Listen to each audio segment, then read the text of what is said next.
This is S. Pravalika, Assistant Professor, Department of AML, Aditya University. And in the today's lecture, we are going to discuss regarding classification of Agile methods. So let us see in detail about Agile methods classification. So at the end of the lecture, the student will be able to classify the Agile methods. So these were the classification of Agile methods. So we can see number of classifications in Agile methods, namely Scrum, Kanban, DSDM, FDD, Crystal, Lean, ASD and XP. So these were the classified methods. So let us see in detail about all these methods. So let us go with the first one, Scrum. So Scrum. So what is meant by a Scrum? Scrum is a management framework that teams use to self-organize tasks and work towards a common goal. So what do you understand by this particular terminology? It's a management framework that teams use to self-organize tasks and work towards a common goal. So common goal in the sense, so every team, whoever working will be having a goal to be achieved. So that indicates the goal of the team. And here self-organized task and work towards a common goal is the main framework of the Scrum. So that means every team will be assigned with one particular task and they will be focusing on that task and they are going to monitor whether that particular task has achieved its goal or not. And this sprint will be carried based on the time schedule. So next point, it is a framework within which a people can address complex adaptive problems while the productivity and creativity of delivering products are at highest possible value. So if we are just working for a namesake, or else if we are just going on with the process without any reviews, without any further inspections or what, so what happens over there? So if we go on working with like this terminologies, or else if we are just working on this aspects, so definitely when in the middle of the project or else in the end of the project, definitely we might face issues. So there will be the chance of risk, or else we might face issues regarding cost, regarding budget, or whatever the time constraints we are having. So we'll be having a chance to face issues. So but if we are just working on a task, or else if we are individually working on a task, or else if we are assigning teams to work on a task, so definitely there is a highest scope to address the complex adaptive problems. So that means whatever there is a possibility to encounter for risk, or else whatever possibility to encounter an error, so whatever it might be based on the complexity, so we are going to address the problems while we are focusing on the productivity as well as the creativity for delivering a highest possible value product. So here we will be focusing on scrums. So scrum is going to deal with the sprint. So sprint in the sense, so sprint is nothing but a task which is assigned with some time schedule. So generally a sprint will be last from 2 weeks to 1 month. So based on the level of the task given, so the sprint time will be decided. So let us see the image here which was existing regarding scrum. So in this we can see sprint, so 2 weeks, 1 month, and after that we can see release. So from the sprint, as well as we can see sprint review, and then followed by sprint retrospective. Then we can see a product backlog, then we can see a sprint backlog. So there we can also see into two classifications of product assigned to sprint as well as sprint planning meeting. So what does a sprint explains, or else what does the scrum explains everything regarding to the sprint. So let us see in detail. So what is meant by a sprint? A sprint is a time box of 1 month or less. So this is what we are discussing. So it is a time box or else time bound of 1 month or less. So a new sprint starts immediately after the completion of the previous sprint. So every task, so in the last classes we discussed that if there exist a large modules, so those will be broken down into chunks. So that chunks represent the sprints. So for example, we can simply say those chunks can also be treated as sprints. So that means we'll be working on one particular module. So the module will be calculated as a sprint and it will be assigned with a time limit, so less than or else equals to 1 month. And after completion of that particular sprint, we are going to start up the next sprint. So this is what happens in the sprint. So the next one is release. So what happens in the release? When the product is completed, it goes to the release stage. So when we are done with the task, so here product doesn't indicate the completion of the project. So here this indicates the completion of the sprint. So once we are done with the sprint, so that will be going to the release stage. So the next one will be the sprint review. So if the product has still non-achievable features, it will be checked in this stage, non-achievable features. It will be checked in this stage and passed to the sprint retrospective stage. So everything we are dealing with the Scrum. So based on the sprint, we are going to have the further stages. So firstly, we'll be having a sprint for the time schedule, and also we'll be looking forward to the things which are completed, and we are also looking forward which were not completed. So then we'll be going for the sprint release. So where we'll be checking whether the product is completed or not, and we'll be going with the release stage. And once we are done with the release stage, if the product is still having some non-achievable features, so that means the thing what we set for the goal hasn't achieved yet, again that will be checked in this stage and it will be passed to the sprint retrospective. So the fourth stage in the Scrum. So that will be sent forward to the sprint retrospective, and in this stage the quality or status of the product will be checked. So for example, we are having some non-achievable features here, or else we haven't achieved some of the features from the past sprint. So in the sprint retrospective, they are going to monitor the quality, or else they are going to monitor the status of the product. So that means they are going to check up to which level the product is completed. So the status of the product will be checked over here. So then the next is existing as product backlog. So according to the prioritized features, the product is organized. So based on the features prioritized, the product is going to get organized. So that indicates a product backlog. So the last one will be a sprint backlog. In the sprint backlog, we are having two divisions. So the sprint is divided into two parts: product assigned features to the sprint, and as well as sprint plan meeting. So based on the complete assignments, so the product assigned features to sprint will be divided as one part, and as well as the sprint plan meeting will be divided into the next part. So these were the complete terminologies existing in this particular Scrum model. So completely this was regarding the explanation of sprint. So let us see the next method. So the next method is Kanban. So Kanban in the sense, so Kanban method, it is an approach to the evaluationary and incremental systems and process change for the organizations. So we already discussed regarding this incremental systems. So incremental system in the sense where we will be having a series of increase. So that deals with the incremental systems, and process change for organizations. So not every time we will be just going with a single process. So based on the requirements, we are going to have a change of the process as well. So what happens in this Kanban model? So Kanban model, so here we are going to discuss the things on Kanban board. So the first point is every request received is put on the Kanban board. So whatever requests we are receiving will be kept on the Kanban board in the first place. So the next point, a column on the board represents a stage. So every column on the board is going to represent a stage. So in this Kanban model, so these stages are treated or termed as a work stage. So this will be represented as a work stage. And during the life cycle of bugs and tickets, so bugs and tickets in the sense, so every error raised in software will be treated as a bug, or else that will be treated as a ticket. So every issue raised, every error encountered will be treated as bugs as well as the tickets. So for instance, the Kanban board have 4 stages: received, acknowledged, in progress, UAT and done. So these are the 4 stages existing in the Kanban board, and every column represents a particular stage. So received will be one stage, received or acknowledged will be one stage, in progress will be one stage, UAT will be one stage, and done will be one stage. So received and acknowledged, in progress, UAT and done. So completely 4 stages. And the received stage can also be called as backlog.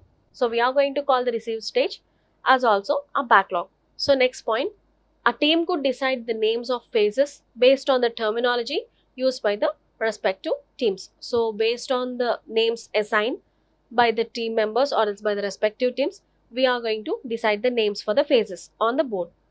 So the next point, Kanban board could be simple whiteboard on which a sticky note could be used with the ticket details, or an electronic Kanban board can be used. So here we are not having any regulations that we need to follow only one particular board. So here we can go with a normal simple board with a sticky note on it, and we can mention the ticket details on that, or else we can go with an electronic Kanban board as well. So here we are having an option of choosing either whiteboard, or else we can go with an electronic or digital Kanban board. So the next one, ALM tools like Rally, Jira can be configured to use the Kanban board. So application lifecycle management tools, so nothing but the representation called as ALM tools like Rally and Jira can also be configured. So we can also use these type of tools like Rally and Jira to configure the Kanban board. So the next point, the board can give a signal in case the bugs and tickets are stuck in one stage for long. So for example, if so let us see our board how it exists first. So then we can go with this. So this was the representation of Kanban board. So where we can see the work stage, first one. So the next one is backlog. So we can also treat this as received or acknowledged. So backlog, acknowledged, development, testing, deployment and done. So here we can observe the status as well. So status, so backlogs, there is no backlogs existing, and then job codes also we can see some of the job codes in the backlogs, and also in the acknowledged we can see 2 acknowledgements. When coming to the development, we can see 2 things, in progress and ready. So in progress there are 2 and in ready it is 1. So when coming to the testing, in progress we can see 2 and as well as ready 1. When coming to the deployment, we can see 1 is deployed and 1 is completed. So this indicates the work items. So the green colored ones and everything will be including as the work items, and this will be the lane area, and these were the columns. So backlog is 1 column, acknowledged, development, testing, deployment, done. So everything are a representation of the columns. So this work item type 1 and this will be the work item type 2. So this was the representation of the Kanban board. So we can use the tools like Rally and Jira as well. And we can see the 7th point. So the board can give signal in case the bugs or tickets are stuck on one stage for long. So if any item or else any bug is going to get stuck, so the board will be giving us the signals. So for electronic boards, one can configure Kanban board in a way that the tickets, user stories along with the timestamp are visible. So for example, if we are using an electronic board, so then we can just get that, or else we can just configure that with the timestamp available. So that means by which time do we got the ticket raised, or else by which time do we got the ticket solved and the work is completely done. So this is what we can go with the electronic boards. Whereas for the manual whiteboards, we can just enter the time. So for the whiteboards maintained manually, the team can enter the date and time. So if we are using a normal whiteboard, so that we are supposed to enter everything in a manual way. Whereas if it is an electronic board, simply we can just configure with the timestamp visibility. So this is regarding the Kanban model. So the next one is extreme programming. So the third one in this classification of agile methods is extreme programming. So let us see in detail about this extreme programming. Extreme programming is an agile software development methodology that focuses on delivering high quality software through frequent and continuous feedback, collaboration and adaptation. So here we are going to focus on delivering the high quality software through frequent continuous feedback, collaboration and adaptation. So this is what we have learned in many methods so far. So it is going to focus on the frequent and continuous feedback, collaboration and adaptation. So frequent continuous feedback, frequent continuous adaptation. So what does this terminology refers to? So for example, we just went with one module completion. If we are involving the customers, so definitely the customer will be having one particular feedback, whether he is satisfied with the project or else whether he is satisfied with the work so far done or not. So what he is going to state? So he is going to state his views. So if we are sharing the same from the customer's point of view, so if we are collecting the feedback, so definitely we will be getting some feedbacks. So what happens? So definitely if there any requirement for change, or else if there any existence to have some modifications, so definitely they will be collected and they will be adapted. So this is what happens in the extreme programming. It focuses on delivering high quality software. So mainly focusing on delivering the high quality software through the frequent, continuous collaboration and as well as the adaptation. So this is what an extreme programming mean by. So the next point, extreme programming, which can be shortly referred as XP. So XP emphasizes a close working relationship between the development team, customers, stakeholders, with an emphasis on rapid iterative development and deployment. So this is what we are discussing. So it is going to maintain a relationship between the development team as well as the customers, as well as the stakeholders who are having the part in the project, as well as it with an emphasis on rapid iterative development and deployment. So if we collect a feedback, so definitely they need to work on that feedback on it in an iterative way. So and in a rapid way, in a very fast way, they need to focus on the things. So based on the feedbacks received and they need to collaborate. At the same time, they need to adapt to the changes. So this is what extreme programming deals with. So this was the representation of extreme programming. So regarding all these terminologies of Scrum, Kanban, extreme programming, and following ones as DSTM, FDD, we are going to have our dived up classes in the upcoming ones. So we are just going with only the introductory things. So this is regarding the extreme programming, and this was the representation of extreme programming. So regarding this, we are going to have a deep depth discussion in the upcoming classes. So the next one is lean software development. So lean software development is an approach derived from the lean manufacturing principles aimed at optimizing efficiency and minimizing waste in software development process. So regarding lean, we just went with a small introductory part in the previous classes. So in continuation to that, we are having a lean software development. So it is an approach derived from the lean manufacturing principles. So regarding lean manufacturing principles, we have seen the terminologies. You can refer to the previous ones. So what was it focusing on? It is mainly focusing on optimizing efficiency and minimizing waste in the software development. So we are focusing only on the important things, and we are just eliminating the waste, or we are just minimizing the waste.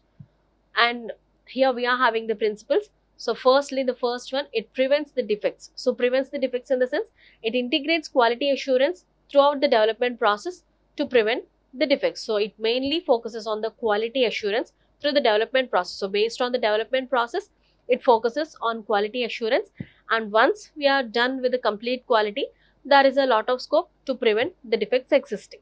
So the second one is eliminate waste. So eliminate waste in the sense, focuses on activities that add value to the customer and eliminates those activities does not add any value. So what was this adding value to the customers, eliminating those activities that does not add value? So what does this point mean by? Let us take an example. So for example, I'm using a pen, DigiPen. So what was the exact work of mine with this pen? So I'm just writing on a board. So simply I'll be writing the things on a board.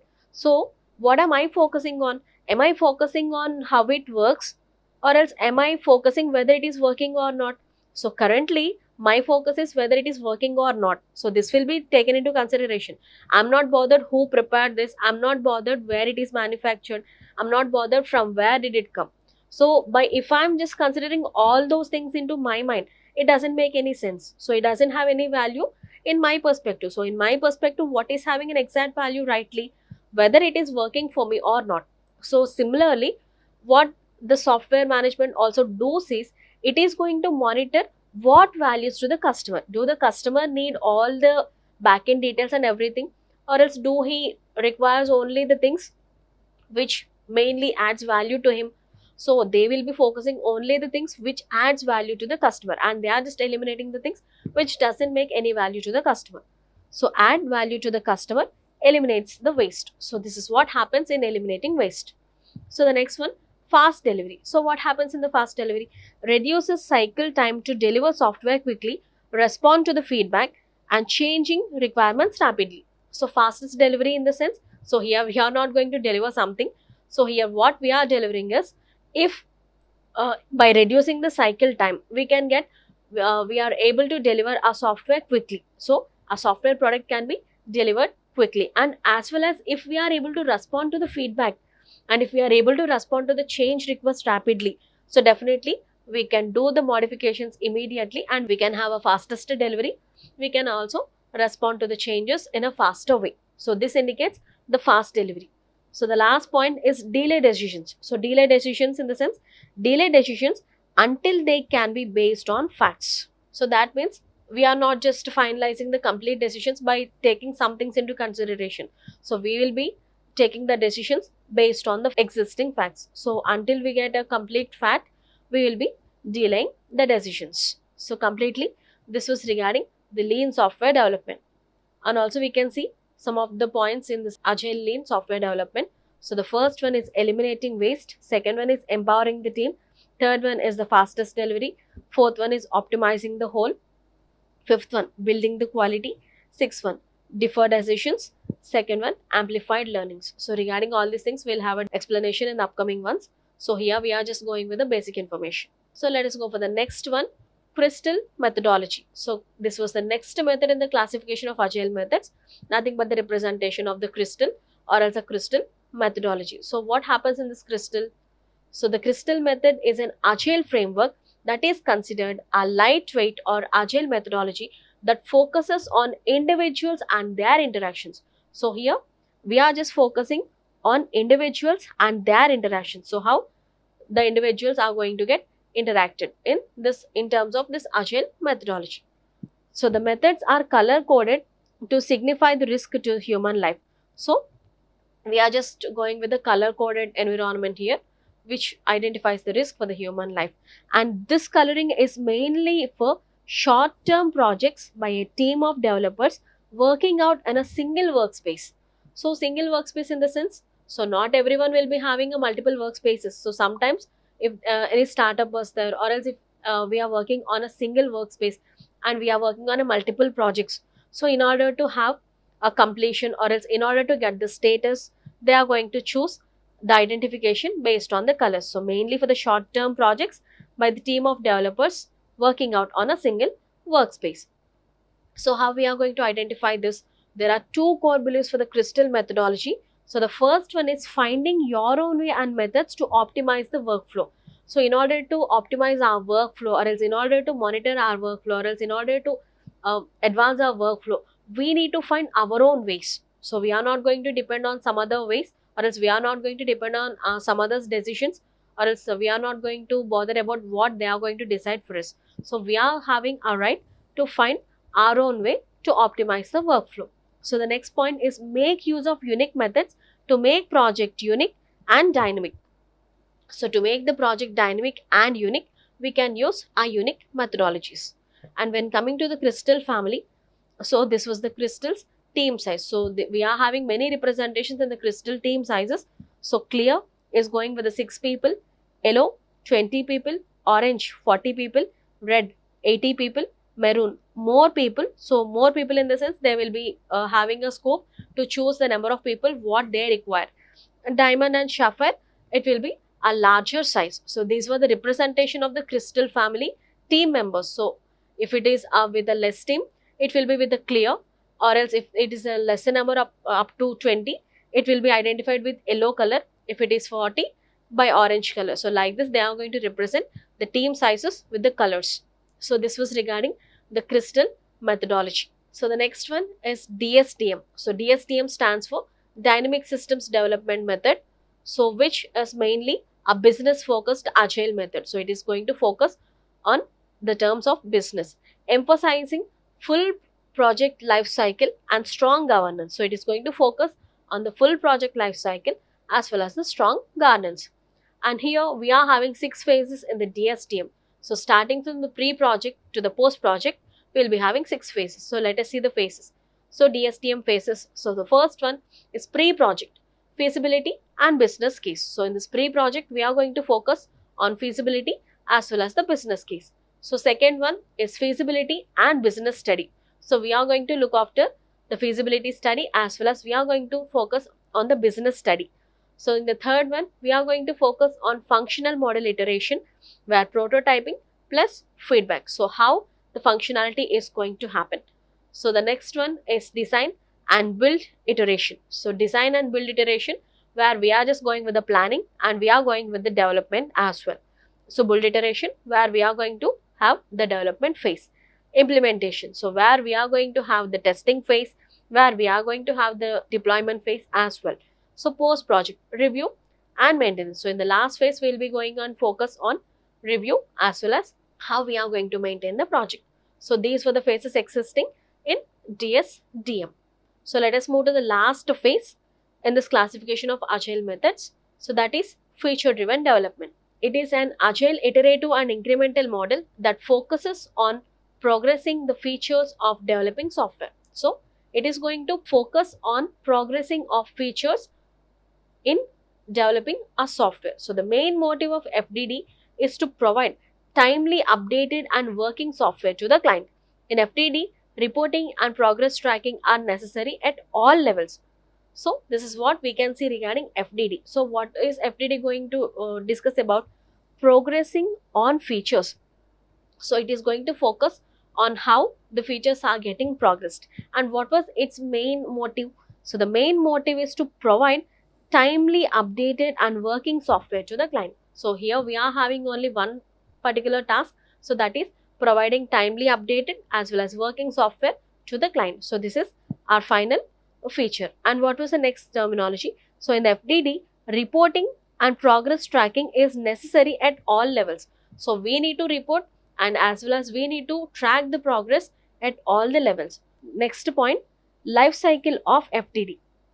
So in the life cycle of FDD, we are going to have 5 phases. So the first one, build overall model. Second one, build feature list. Third one, plan by feature. Fourth one, design by feature. Fifth one, build by feature. So what does the stages indicates? What does each and every phase deals with is build overall model. So first we need to identify what all features or else what is the complete model that was existing in the last. So we need to build the complete model first. So next one, we need to build the features list. So for example, if we are just going with a software project, so first we need to get the complete design of that particular project, or else we need to draw a rough structure of that complete project. Next one, we need to build whatever features existing or else whatever features that can exist in that particular model. So we need to analyze the features over that. And the next one is plan by feature. So for example, in our project, we are having some 6 to 7 features. So what we need to do is we need to plan feature by feature. So we are not going to design or else we are not going to develop all the features at once. So we will be focusing feature by feature. So if there are existing as 7 features, so first we'll be focusing on the first one, next second one. So similarly, we are going to focus on all 7 and we are going to design each one after one. So one after one we are going to design by the features and each we are going to build feature by feature. So this is what happens in the feature driven development. It mainly focuses on features. So these 7 are the complete classification of agile methods. So Scrum, the first one, second one Kanban, third one extreme programming, so fourth one lean software development, fifth one crystal methodology, sixth one DSDM, seventh one FDD. So completely these were the classification of agile methods.